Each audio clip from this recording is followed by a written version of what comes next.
Convince नहीं कर पाते हैं कि मुझे सिविल सर्विसेज जैसे पोस्ट की तैयारी करनी है या मुझे बाहर जाकर जो है एक्चुअली तैयारी करनी है, क्योंकि मुस्लिमों में एक धारणा बनी हुई है कि मुसलमानों को नौकरी नहीं दिया जाता है। प्रधानमंत्री भी बन सकता हूँ, ऐसी बड़ी बात नहीं है, क्योंकि एक जब चाय वाला प्रधानमंत्री बन सकता है तो मैं क्यों नहीं। 24 घंटे क्या आप पढ़ के उन चीज़ों को, कॉन्सेप्ट को क्लियर कर सकते हो? क्या आपके पास इतनी क्षमता है? अगर कर सकते हो तो आप पढ़ो।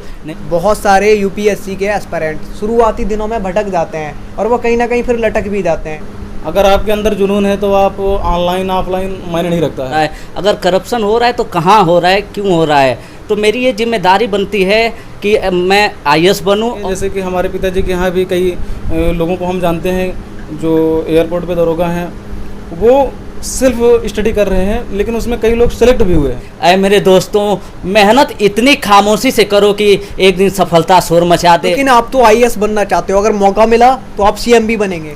नमस्कार दोस्तों, मेरा नाम शिवम दिवाकर है, आप सभी लोग जानते हैं। आज का वीडियो बहुत ज़्यादा मोटिवेशनल है, क्योंकि आज हमारे साथ में दो लोग मौजूद हैं। एक है फ्यूचर के आईपीएस सुहेल अहमद, ये प्रतापगढ़ से हैं यूपी, और एक हमारे साथ हैं हरिओम सिंह, ये मऊ से हैं।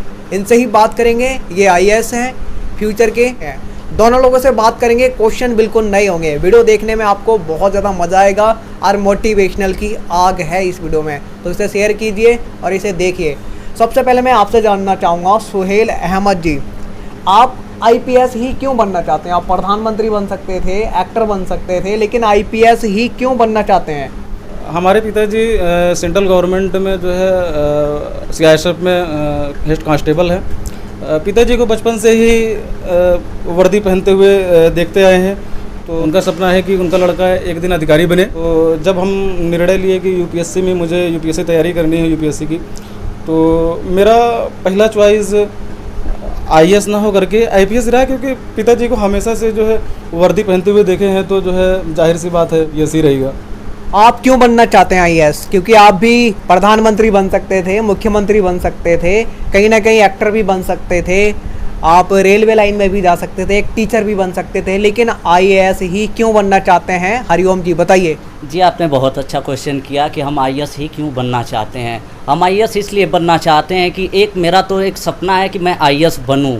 और क्यों है? मैं इसलिए बनना चाहता हूं कि मैं अपने साइड इलाके में और गांव में देखता हूं कि गरीब लोग हैं, उनके पास सारी चीज़ें जो गवर्नमेंट के थ्रू आती हैं उन तक नहीं पहुंच पाती हैं।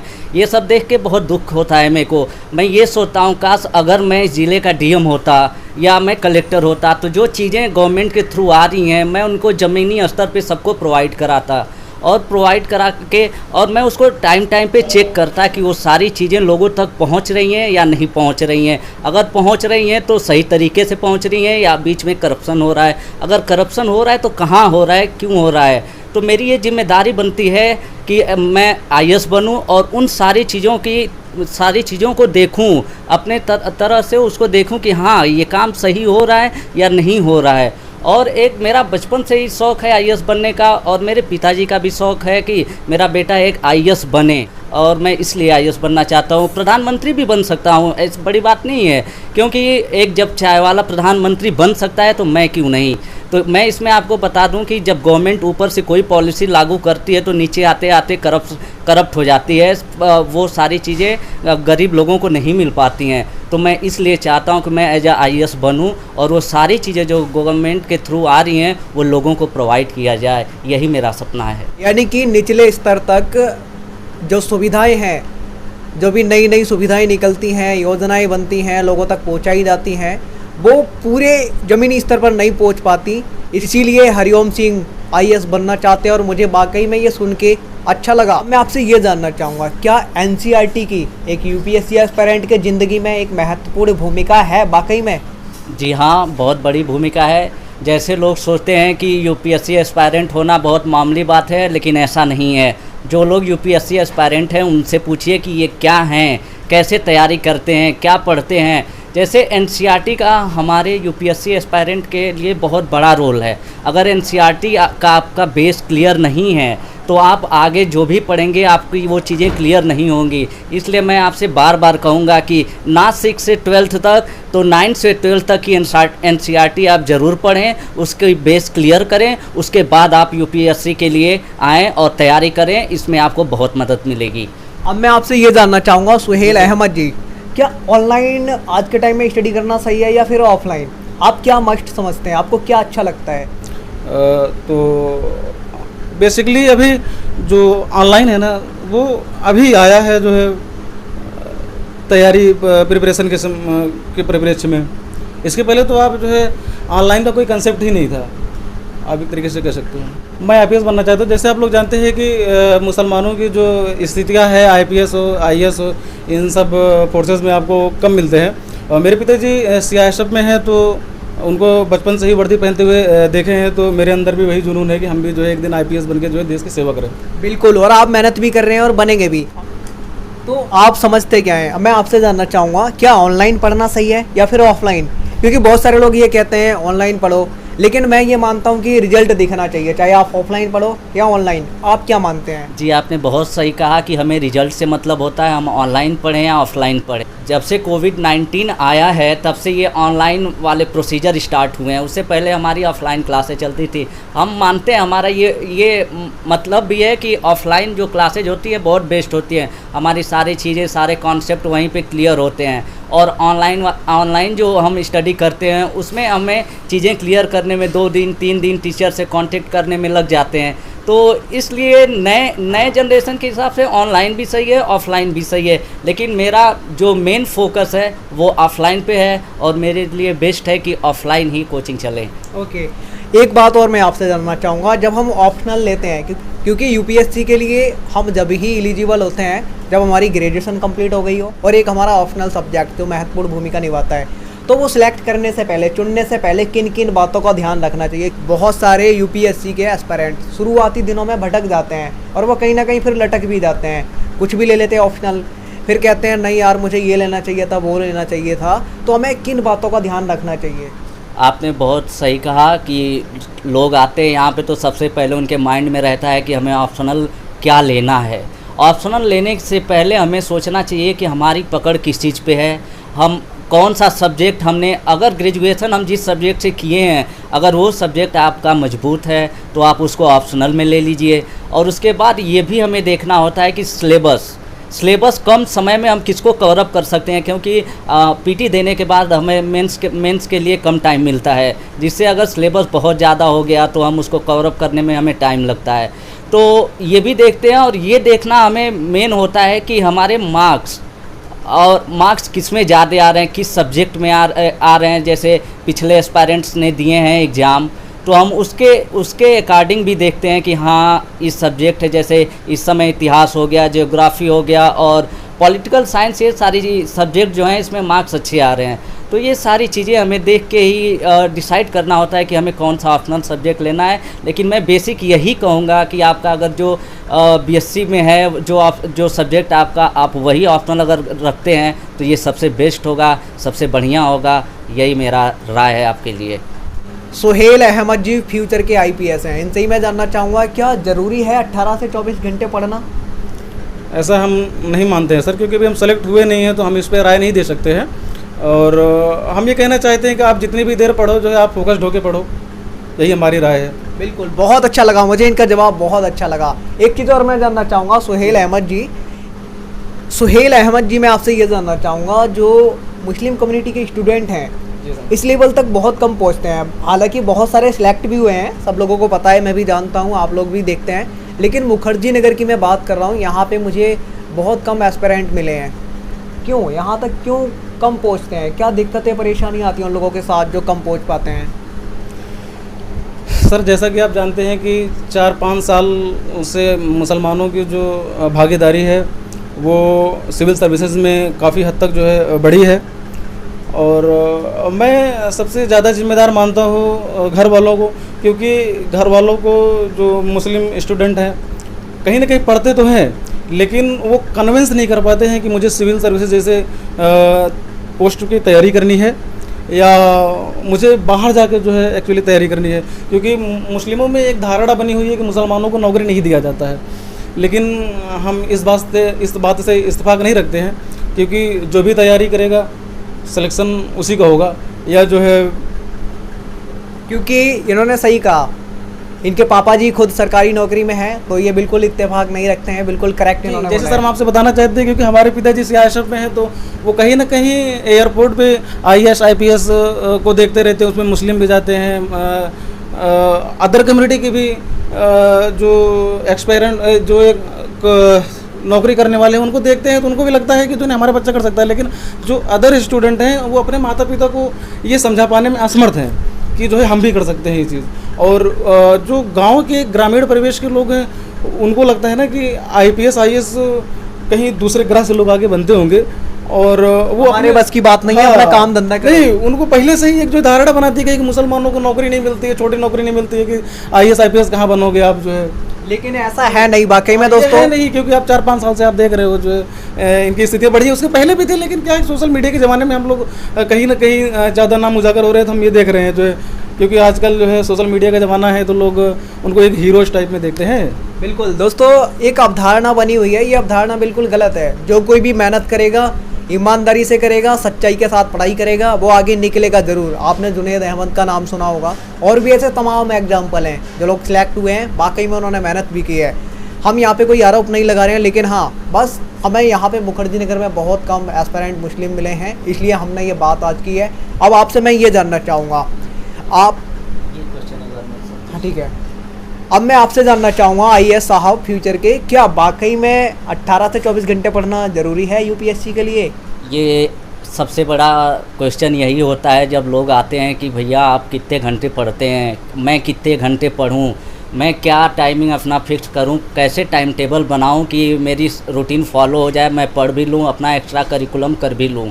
तो मैं ये कहूँगा कि आप 18 घंटे पढ़ो, 24 घंटे पढ़ो, मैं यहाँ तक कह सकता हूँ, लेकिन आप 18 घंटे 24 घंटे क्या पढ़ के उस चीज़ों को, कॉन्सेप्ट को क्लियर कर सकते हो? क्या आपके पास इतनी क्षमता है? अगर कर सकते हो तो आप पढ़ो, नहीं तो मैं आपसे क्लियर में ये कहूँगा कि आप 10 घंटे पढ़ो, लेकिन उस कॉन्सेप्ट को अच्छे से क्लियर करो। ये नहीं है कि वो 18 घंटे पढ़ रहे हैं तो मैं भी उनका देख के 18 घंटे ही पढ़ूँगा, तो ऐसा कुछ नहीं है। मैं यहाँ पे 12 घंटे पढ़ता हूँ, मैं अपना कॉन्सेप्ट क्लियर करके चलता हूँ। अब मैं भी सोचूं कि मैं 18 घंटे पढूं, मैं पढ़ता चला गया और पीछे की सारी चीज़ें मेरी भूलती चली गई, तो उसके पढ़ने का कोई मतलब नहीं है। तो इसलिए अपने हिसाब से डिसाइड करें कि मेरा कितने घंटे मैं पढ़ सकता हूँ। उस टाइमिंग को आप धीरे धीरे इंक्रीज करिए, धीरे धीरे आप 10 घंटे, अगले महीने 12 घंटे करिए, उसको 13 घंटे करिए, जिससे आपका माइंड उसको ऑब्जर्व करने के लिए तैयार हो जाएगा। तो मेरा आप लोगों से यही कहना है कि आप खुद इसके लिए सोचिए कि मेरे को कितने घंटे पढ़ने हैं,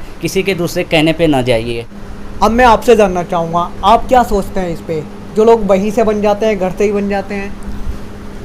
सर एक तो ये है कि जो स्टूडेंट घर से बनते हैं या ऑनलाइन क्लास लेके बनते हैं, हम ये बताना चाहते हैं कि या तो उनको पहले से ही गाइडलाइन मिली होती है, जैसे कि हमारे पिताजी के यहाँ भी कई लोगों को हम जानते हैं जो एयरपोर्ट पे दरोगा हैं, वो सिर्फ स्टडी कर रहे हैं, लेकिन उसमें कई लोग सेलेक्ट भी हुए हैं। तो ऐसा नहीं है कि आप जो है कोचिंग जा कर के ही किसी चीज़ की तैयारी कर सकते हो। अगर आपके अंदर जुनून है तो आप ऑनलाइन ऑफलाइन मायने नहीं रखता है, या घर मुखर्जी नगर, प्रयागराज या देश के किसी हिस्से में रह के भी आप पढ़ाई कर सकते हो। यहाँ तक विदेशों में रह के पढ़ाई कर सकते हो। भाई आजकल ऑनलाइन सुविधा है तो कहीं पढ़ सकते हो। बहुत सारे लोग करते भी हैं। बहुत सारे लोग करते भी। उसमें आप एक एग्जांपल है, मुस्लिमों में ही एक इल्मा अफरोज हैं जो है मुरादाबाद की, तो वो पहले जो है बाहर ही पढ़ी थी विदेशों में, तो बाद में आकर के यहाँ 1 साल तैयारी करके पढ़ी। जो लोग अपने घर से ही आईपीएस और आईएएस बन जाते हैं, वो लोग ऐसा क्यों कर लेते हैं बिना बड़े शहर में जाए हुए, मुखर्जी नगर, इलाहाबाद, प्रयागराज?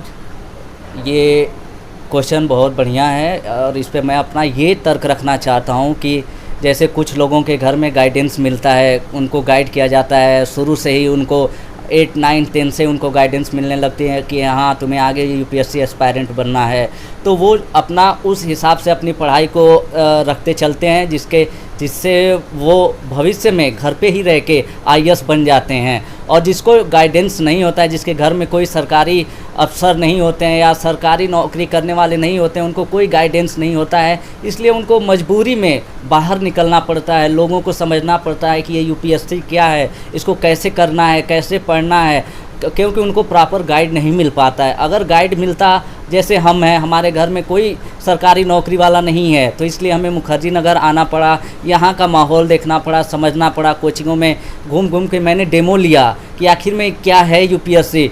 उसके बाद मैंने डिसाइड किया कि हाँ हमें मुखर्जी नगर में ही रह के पढ़ना है और हमें अब यूपीएससी को क्लियर करके यहाँ से जाना है। बिल्कुल दोस्तों, अब मैं आपसे ये कहना चाहूँगा कि आप भी जहाँ पे भी हैं, अपने छोटे से गांव में, छोटे से कस्बे में, चाहे आप गरीब हैं अमीर हैं, फ़र्क नहीं पड़ता। फ़र्क उससे पड़ता है कि आप मेहनत कितनी करते हैं, वो भी ईमानदारी से, पढ़ाई कितनी करते हैं। तो आप ज़्यादा से ज़्यादा मेहनत कीजिए और सिलेक्शन लीजिए, जब हमें भी खुशी होगी, आपके पूरे परिवार को, गाँव को, मोहल्ले को, हर किसी को खुशी होगी। लास्ट में मेरा दोनों लोगों से एक और क्वेश्चन है, क्योंकि जब हम मुखर्जी नगर या इलाहाबाद, पटना, जयपुर, देहरादून या फिर करोल बाग जाते हैं और राजेंद्र नगर, तो हम अपना पूरा घर परिवार, मम्मी पापा, बचपन के दोस्त सब कुछ छोड़ के आते हैं, बड़े बड़े घर, और यहाँ पे छोटे छोटे कमरों में रह करके बड़ी बड़ी तैयारी करते हैं। तो क्या आप लोगों को ऐसा नहीं लगता कि हम इतना अपना बड़ा घर सबको छोड़ के आए हैं और यहाँ छोटे छोटे कमरों में रह के तैयारी करते हैं? कभी कभी हमें ऐसा लगता है कि वो हमारे घर रहते तो हमें सारी चीज़ें अच्छी अच्छी मिलती, खाने को, पीने को, रहने को, पहनने को। लेकिन फिर कभी सोचते हैं कि नहीं, हमें जो सपना है, हमारा यूपीएससी का जो सपना है, उसे पूरा करना है। अगर हमें पूरा करना है तो थोड़ी बहुत तकलीफ़ हमें उठानी पड़ेगी। जिस परिवेश में हम लोग बड़े होते हैं, गाँव में या अपने मोहल्ले में, तो उसको कोई छोड़ कर नहीं आना चाहता है। लेकिन सपनों को पूरा करने के लिए, उड़ान देने के लिए आपको आना ही पड़ता है। और बिना मेहनत के कुछ भी संभव नहीं है।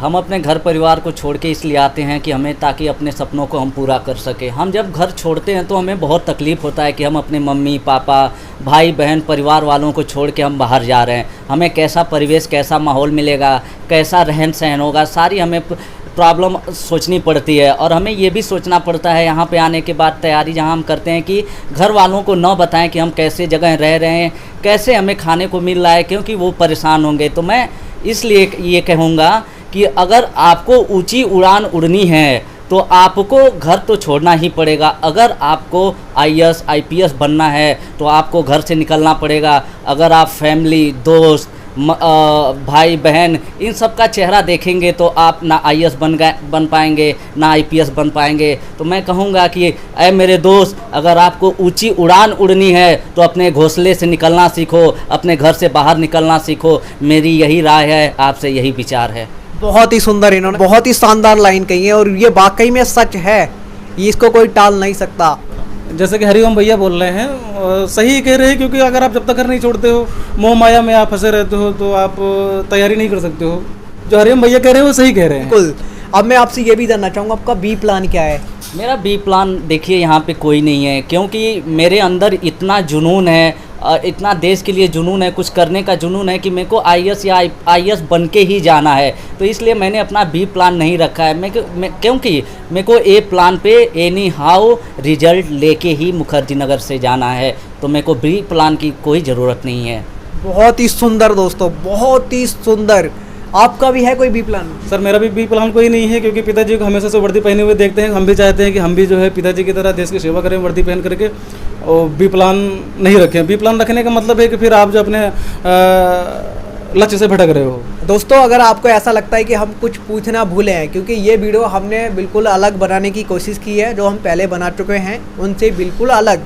अगर आपको लगता है वाकई में हम और कुछ पूछना भूले हैं तो आप कमेंट बॉक्स में कमेंट कीजिए, आपके विचार सादर आमंत्रित हैं। हरिओम भाई और कुछ कहना चाहते हैं, वो भी इनसे जान लेते हैं। फिर जानेंगे सुहेल अहमद से भी, क्योंकि ये फ्यूचर के आईपीएस हैं और इधर हमारे बराबर में है आईएएस। इनसे जान लेते हैं ये क्या और कहना चाहते हैं।